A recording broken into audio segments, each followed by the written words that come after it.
बहुत स्वागत आप सभी का। आप देख रहे हैं आपका प्रोग्राम कहानी कुर्सी की व्यूअर्स। मैं सौरभ आपके साथ। मेहमान हमारे साथ आ चुके हैं विनोद अग्निहोत्री जी, विजय त्रिवेदी जी, हर्षवर्धन त्रिपाठी जी, समीर चौगांवकर साहब। आप चारों का बहुत बहुत स्वागत आपके प्रोग्राम में। आज बहुत सारी खबरों की बात आपसे करेंगे। खबरों के लिहाज से आज बड़ा इंटरेस्टिंग दिन है। सबसे पहले तो बात दिल्ली का सीएम कौन बनेगा, तो इसको लेकर के एक डेवलपमेंट हुई है जिस पर हम सबकी नजर है और क्या वहां से कोई खबर निकलेगी। कल जेपी नड्डा साहब से, बीजेपी के अध्यक्ष से, दिल्ली के चुने हुए 10 विधायकों को मिलने का मौका मिला है। इनके नाम मैं आपको बताऊंगा और इनमें से कुछ ऐसे नाम हैं जिनका नाम दिल्ली के मुख्यमंत्री की दौड़ में चल रहा है। इस बैठक के क्या मायने हैं, यही लोग क्यों मिले, इन्हीं 10 लोगों को नड्डा जी से क्यों मिलने का समय मिला है, इसके बारे में हम बात करेंगे। इसके अलावा दिल्ली से जुड़ी दूसरी खबर यह है कि अभी ये नतीजे आए और उसके बाद ही दिल्ली की जो एजेंसियां हैं, पुलिस हैं, वो सब धबाधब एक्टिव हो गई है। दिल्ली में डीटीसी में भ्रष्टाचार के आरोप में 6 अफसरों पर सीबीआई की धरपकड़ हुई है। एक खबर ये। दूसरा, अमानतुल्लाह खान जो ओखला से जीत करके अभी आए हैं, उन पर पुलिस के काम में बाधा पहुंचाने, एक वांटेड व्यक्ति को पुलिस की कस्टडी से भगाने का, जबरन भगाने का आरोप लगा है। पुलिस उनकी तलाश कर रही है। उन पर मकूका भी लग सकता है। मकूका मतलब शर्तिया जेल।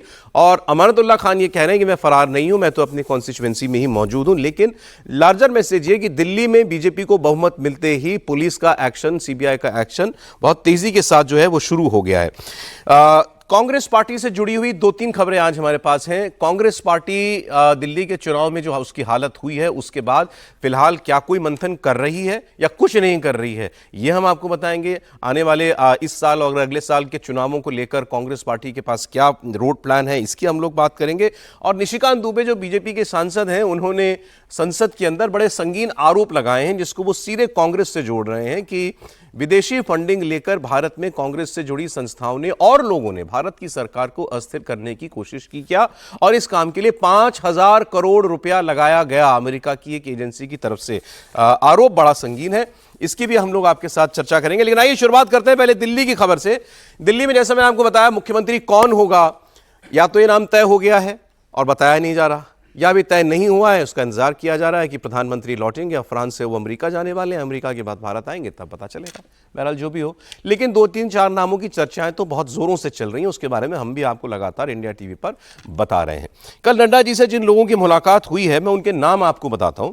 इनमें अनिल शर्मा, ये आर.के. पुरम से जीत करके आए हैं। शिखा राय ग्रेटर कैलाश से जीती हैं, जिन्होंने सौरभ भारद्वाज को हराया था।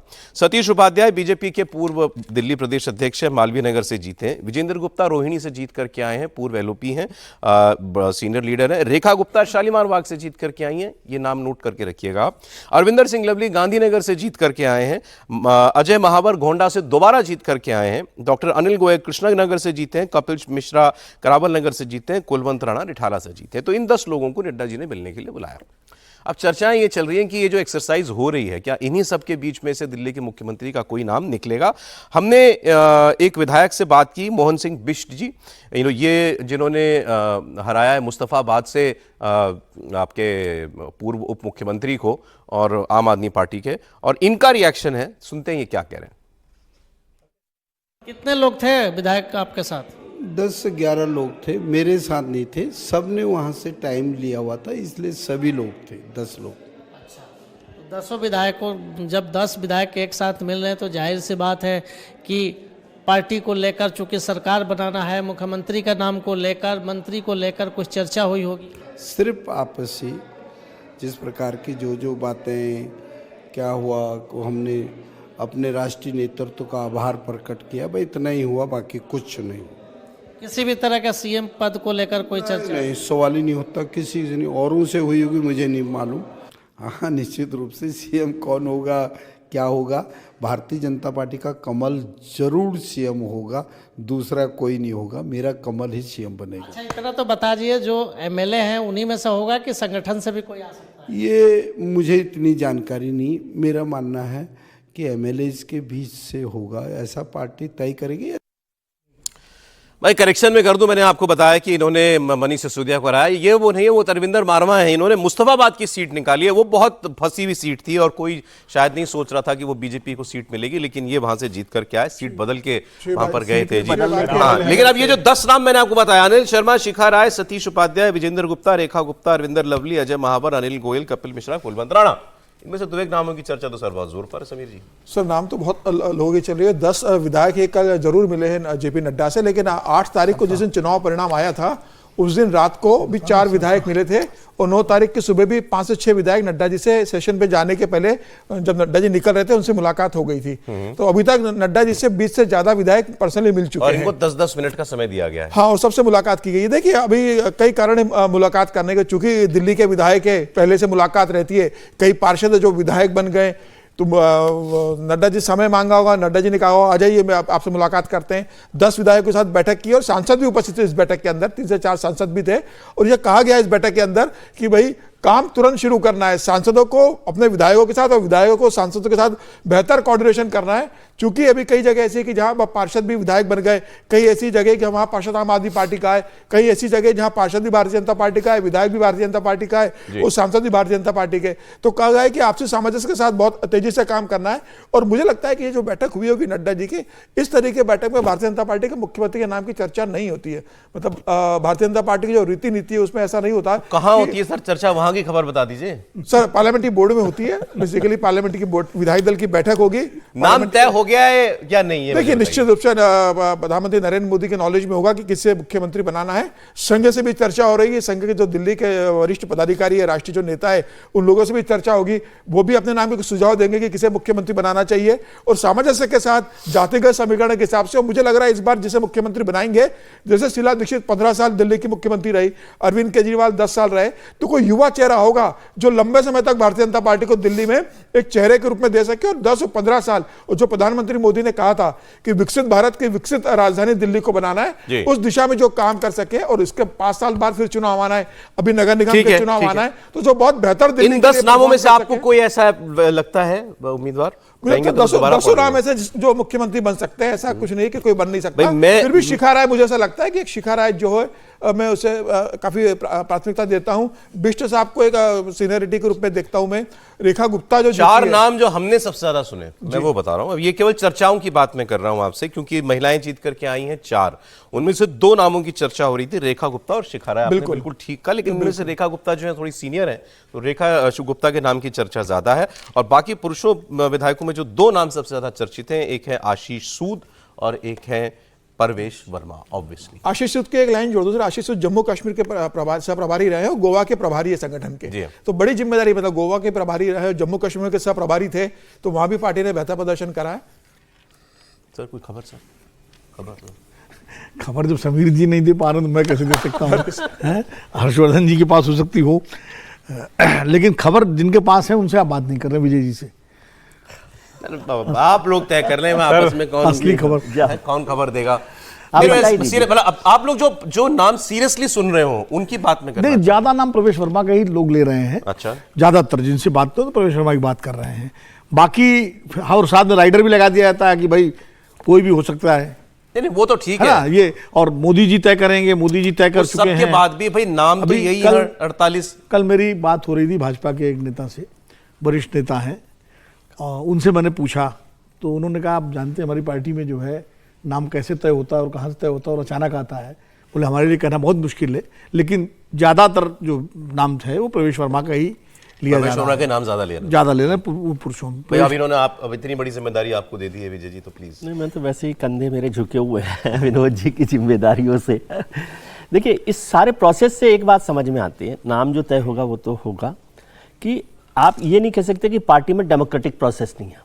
ये भले ही बात हो कि प्रोसेस नहीं है। हाँ, यदि पार्टी की राष्ट्रीय अध्यक्ष 10 एमएलए से, और उसमें परवेश वर्मा का नाम नहीं है, जिन 10 एमएलए का आपने नाम लिया, और भी मिले हैं हाँ, मतलब उसमें भी, लेकिन जो अभी ये 10-10 मिनट अमित शाह से मिल लिए थे, सभी मिल लिए थे, हाँ, जी ने बुलाया था। तो इसका मतलब देखिए, पार्टी किसको मुख्यमंत्री बनाएगी नहीं बनाएगी, लेकिन राष्ट्रीय अध्यक्ष से कोई भी एमएलए मिलता है, कोई भी लीडर मिलता है, तो वो अपनी बात कम्युनिकेट करता है, लोगों की बात भी कम्युनिकेट करता है, और उससे उसको एक तसल्ली होती है कि मेरी बात सुनी गई है, इस पर विचार किया गया। और उसके मायने ये भी होते हैं कि अच्छा मंत्री नहीं बनेंगे, मुख्यमंत्री नहीं बनेंगे तो मंत्री बनेंगे, मंत्री नहीं बनेंगे तो कोई और जिम्मेदारी मिलेगी।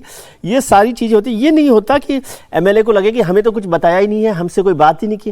वन ऑन वन मुलाकातें हैं ये सारी, वन ऑन वन मुलाकातें ना, तो इसका मतलब आप सुनवाई कर रहे हैं, और ये एक अच्छा प्रोसेस होता है जिससे एक डिसिप्लिन भी बना रहता है, और एक नाराजगी जो हो सकती है वो नाराजगी नहीं होती है। सब लोग अपनी अपनी बात कर रहे हैं, और सभी को पता है कि पार्टी का मुख्यमंत्री कौन होगा वो तो प्रधानमंत्री जी तय करेंगे या राष्ट्रीय अध्यक्ष और अमित शाह मिलकर तय नहीं, करेंगे? सर, मैं यही कहने वाला था सर, संपादकीय के बाद अब खबर, एडिटोरियल आ गया है, अब खबर सर, खबर। सबसे मजबूत उम्मीदवार परवेश वर्मा ही परवेश लगता वर्मा, है। उसके अलावा दो हमारे मजबूत जो स्तंभ हैं वो परवेश वर्मा का नाम ले रहे हैं। आपने एक नाम कोई नहीं बताया मुझे। शिखा राय आपके समझ शिखा राय और सबसे बिष्ट आगे के नाम पे मुझे चल शिखा राय और मोहन सिंह बिष्ट प्रवेश वर्मा मुझे सबसे कम पॉसिबिलिटीज लग रही है। प्रवेश वर्मा सबसे कम लग रही है। हाँ, प्रवेश वर्मा सबसे कम। अच्छा, वो पहले दिन जितना एक्टिव थे उसके अगले दिन थोड़ा बहुत हुए, फिर वो थोड़ा सा हाँ थोड़ा सबड्यू हुए परवेश वर्मा। हाँ जी, मुस्कुरा रहे हैं आप। नहीं, मिठाई वगैरह खिला दी सबको, और क्या आप चाहते हैं कि अब भंडारा भी कराएं?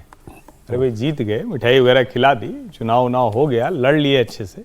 एक तो ये कि 48 के 48 मुख्यमंत्री के संभावित हैं, तो इन 10 की क्यों बात करें? ये गलत है। मेरा ये नहीं मानता, अगली ये लाइन नहीं तो मानता, अगली लाइन तो आ जाने दीजिए। हाँ। अभी दूसरा हाथ लगाया कहाँ वो साहब? हाँ। जो ये 10 विधायक हैं, इनमें से कोई भी मुख्यमंत्री नहीं बनेगा। इन जो 10 नाम मैंने लिए, जो कोई 10 नहीं नाम बनेगा। आपने लिए, इनमें से कोई भी मुख्यमंत्री सोच लीजिए नहीं त्रिपाठी बनेगा। जी। एकदम मैं कह रहा हूं तो कुछ सोच कर ही कह रहा हूं। चलिए, अच्छा ठीक है, ओके। ये कोई हो सकता है कि इसमें मंत्री के नामों में से प्रोबेबल हो, स्पीकर हो, उप मुख्यमंत्री के लिए हो, विधानसभा अध्यक्ष हो, लेकिन मुख्यमंत्री की दौड़ में इन 10 विधायकों में से कोई आगे नहीं है। रेखा गुप्ता भी नहीं है। रेखा गुप्ता कल थी, हाँ, तो एक नाम है, देखा, ये वाला नाम। मैं शिखा राय को देख रहा रेखा हूं। गुप्ता थी। रेखा गुप्ता थी, तो वो एक नाम है। क्योंकि आज भी मुझे ये लगता है कि भारतीय जनता पार्टी, मतलब एक तो ये कि हम लोग ऐसे कह देते हैं, भारतीय जनता पार्टी कोई उस मामले में नहीं बदली है। आज भी नरेंद्र मोदी, अमित शाह पार्टी के भीतर इस मामले में लोगों की जितना सुनते हैं उतना कोई और नहीं सुनता है। और बाकायदा संघ में, संगठन में, नेताओं में, अलग अलग विधायकों से सबसे चर्चा होके ही जो मुख्यमंत्री का प्रत्याशी होता है। हाँ, एक चीज जरूर देखी जाती है, एक कोई व्यक्ति अपनी चला लेगा और अपना दबाव बना के कहेगा कि हम तय करा लेंगे, ये मोदी के समय में खत्म हो गया है।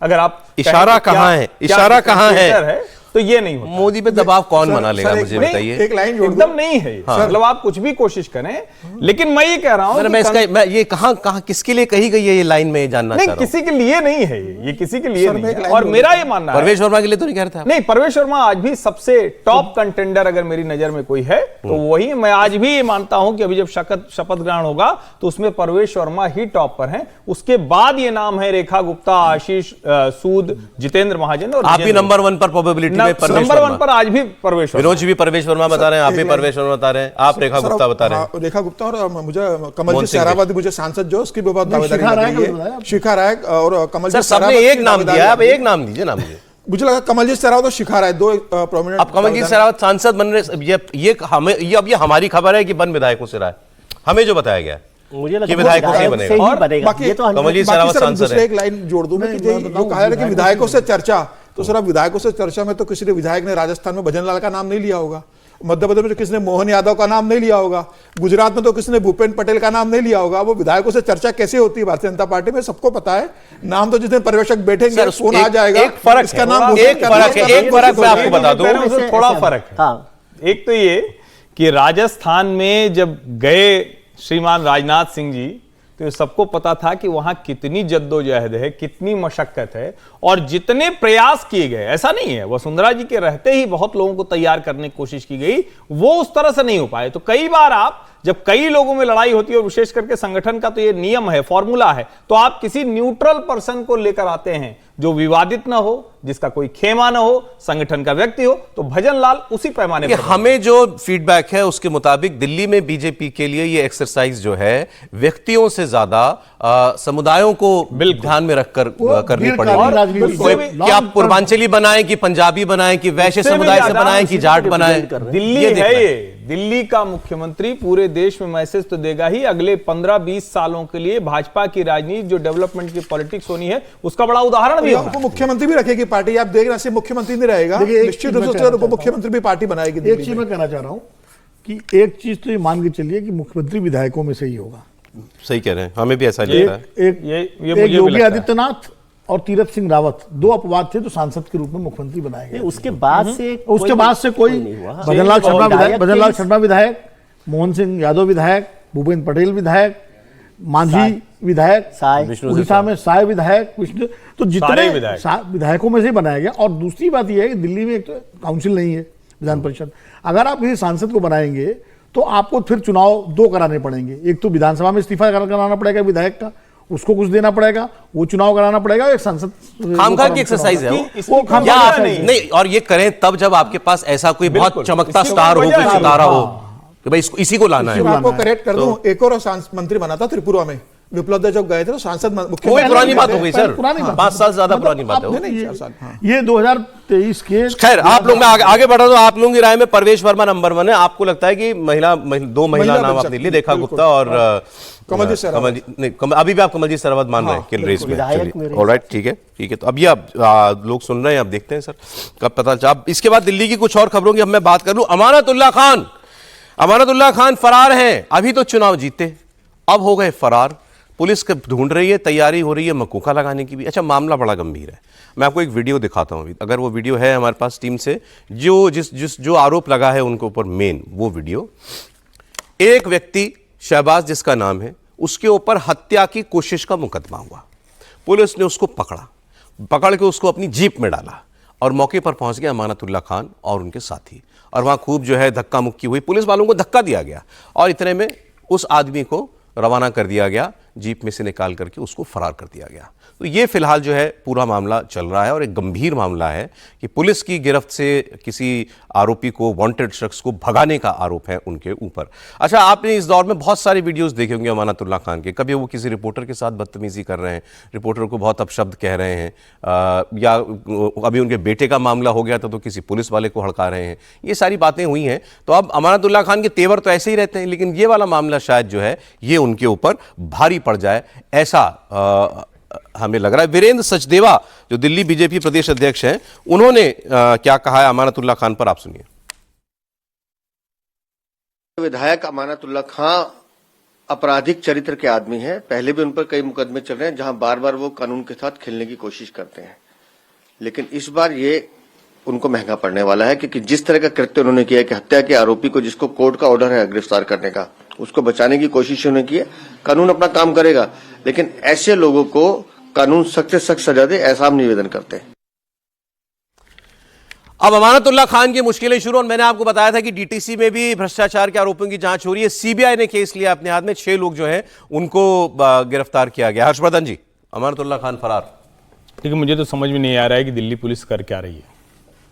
जिस व्यक्ति ने खुलेआम किसी रिपोर्टर को धमकी दी हो, जो व्यक्ति खुलेआम धमकाता हो कि इधर आना नहीं और वो पुलिस को भी धमकी देता हो, जो व्यक्ति किसी गंभीर आरोपी को थाने से छुड़ा लाता हो, जिस व्यक्ति का बेटा खुलेआम पुलिस वाले को बोलता हो कि जानते नहीं हो अब्बू हमारे कौन है, उसके बाद भी अभी तक वो व्यक्ति गिरफ्तार नहीं हुआ। 25 मामले हैं। मेरा सवाल तो दिल्ली पुलिस पर है, दिल्ली पुलिस कर क्या रही है? और अभी तक तो समझ में आ रहा था कि दिल्ली की एक सरकार थी, उसका एक महत्वपूर्ण व्यक्ति था, अब भी पकड़ नहीं पा रही। अब तो सरकार भी बदल गई और आप कुछ भी कहें, लेकिन फरार है ना, अब आदमी को नहीं, लेकिन मैं इसीलिए कह रहा हूं ढूंढा जाता है सामान। अगर वो बार बार ये भी चुनौती दे रहा है अमानतुल्लाह खान कि मैं तो ओखला में ही हूं और कहीं भी चला जाए, दिल्ली पुलिस कोई सामान्य पुलिस नहीं है। उसकी जो प्रतिष्ठा है उसके मुताबिक मेरा मानना है कि अब तक अमानतुल्लाह की गिरफ्तारी होनी चाहिए थी, अब तक उसे अदालत में पेश करके रिमांड पर लेना चाहिए था, और जितने मामले हैं उस व्यक्ति के खिलाफ उसकी जांच थोड़ा आगे बढ़नी चाहिए थी। कई गंभीर मामले हैं। अब देखिए, अमानतुल्लाह खान ने जो चिट्ठी लिखी है पुलिस कमिश्नर को, उसमें वो कह रहे हैं कि मुझ पर जो आरोप लगा है जिस आदमी को भगाने का, उसकी बेल हो चुकी है, उसके पास कागज था, और इसके बावजूद पुलिस मुझे झूठे मुकदमे में फंसा रही है। लेकिन मैं भागा हूं। हाँ, और मैं भागा नहीं हूं। इनके ऊपर जो धाराएं लगी हैं, गैर कानूनी तरीके से जमा होना, दंगा भड़काना, संगठित अपराध बहुत बड़ी धारा है, सरकारी काम में बाधा डालना, सरकारी कर्मचारी को चोट पहुंचाना, इसमें बहुत मुश्किलें फंस जाएंगे, किसी वांटेड शख्स को छुड़ाने की कोशिश करना। जी सर। नहीं, देखिए, अगर वो वाकई सही है तो जाके अदालत में समर्पण करें और अदालत से न्याय मांगे। मान लीजिए उनके पास अगर उनका पक्ष मजबूत है। इसमें कहीं आपको वेंडेटा दिखाई देता है क्या, बदले की कार्रवाई जैसा कुछ? अमानतुल्लाह खान क्योंकि हमेशा ही विवादों में रहे।